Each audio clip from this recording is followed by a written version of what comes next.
Je suis heureuse que ce soit au Sénégal et que les Sénégalais, les gens de mon pays, savent vraiment qui je suis. C'est une grande émotion et que les gens peuvent voir que le milieu de la danse, et surtout je voudrais que les danseurs découvrent, parce qu'il faut de la patience, la persévérance. C'est le mougne que j'aime beaucoup, cette persévérance dans ma vie et de réussir à travers les épreuves, que je trouve que je peux les sauter comme un bon cheval, et surtout d'avoir un mari, un compagnon qui vous aide et qui vous aime, avec qui on peut faire un long chemin ensemble et sauter les difficultés. Je pense qu'il faut le demander à la réalisatrice qui a été très patiente et que surtout elle ne comprenait pas le français. Elle a appris le français en 6 mois pour être en communication directe avec moi. Donc c'est quelqu'un en qui j'avais confiance et qui a pu voir et suivre tous les grands moments et les petits moments de ma vie. Je dis à la jeune génération, c'est d'avoir de la patience, d'avoir le temps d'apprendre et surtout d'être fier d'eux et d'être, s'ils vont ailleurs, de revenir au Sénégal ou dans leur pays pour bâtir leur pays. Travail, un film documentaire, c'est-à-dire un film pour les cinémas, ça prend toujours quelques années. Mon première rencontre avec Germaine était en 2020. Le film s'est finalisé, je dirais, 4 ans plus tard, un peu plus peut-être. Donc il y a le développement, puis la recherche, puis après on va mettre une équipe. Dans ce cas, c'était une équipe sénégalaise, allemande, française. Donc voilà, c'est toute une grande équipe. Voilà, je dirais qu'on a collaboré, travaillé pendant 3-4 ans pour ce projet. Germaine est très connue dans le monde entier. Moi, je suis grandie entre l'Allemagne et l'Équateur, donc l'Europe et l'Amérique latine. Moi, j'avais vu Germaine sur scène dans un solo qui s'appelle Sangok Yakar, Facing Hope. Voilà, c'était mon première rencontre avec elle sur scène. Quelques années plus tard, elle devrait se présenter à Wuppertal en collaboration avec des jeunes danseurs de toute l'Afrique et la fondation Pina Bausch. C'était le début de la pandémie, donc tous les tournées étaient annulées. Pour nous, les cinéastes aussi, les tournages qu'on avait prévus.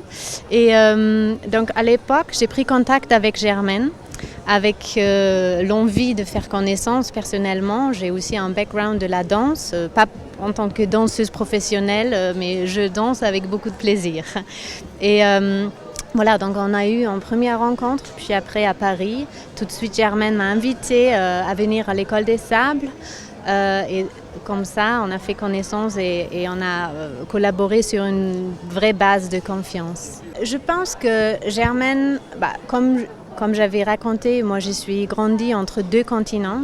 Donc Germaine est aussi une personne et puis après une figure artistique qui a créé son œuvre en travaillant sur des différents continents.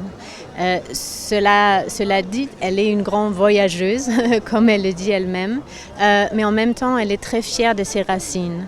Et c'est ce travail-là, en fait, d'avoir créé une œuvre très contemporain, très moderne, mais qui est aussi basé sur des traditions et des racines, et donc en équilibre avec toutes les influences qu'on peut avoir, c'est-à-dire de la famille, des ancêtres, de la vie urbaine, etc., de créer de ça en œuvre. C'était ça en fait qui m'a inspirée.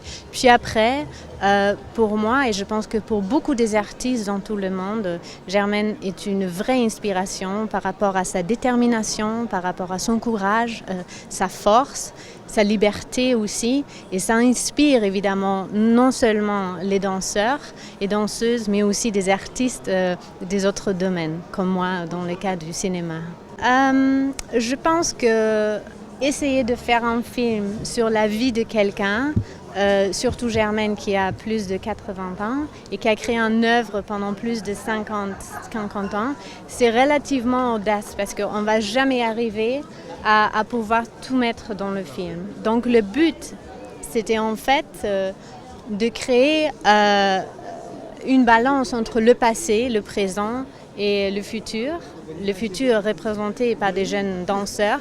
Moi, en fait, ce qui me manque, c'est continuer Je trouve qu'il y a tellement de choses, par exemple là maintenant avec la Biennale de danse africaine à l'École des Sables, aussi la construction du port qui amène énormément de questions pour le futur de l'École des Sables et en fait il fallait continuer. Mais je trouve que c'est un film qui est très bien fait déjà et qui est très émouvant. Parce qu'on voit Germaine Acogny à différentes étapes de sa vie. On la voit jeune aussi. Ça fait plaisir de la voir quand elle était jeune et qu'elle avait toute cette énergie et comment elle a vraiment commencé à impulser déjà tout ce qu'elle a pu accomplir. On l'a vu avec Béjart, ça ce sont des moments aussi très symboliques. On l'a vu dans toute son aventure par rapport à la construction de l'École des Sables, ce qui n'a pas été facile.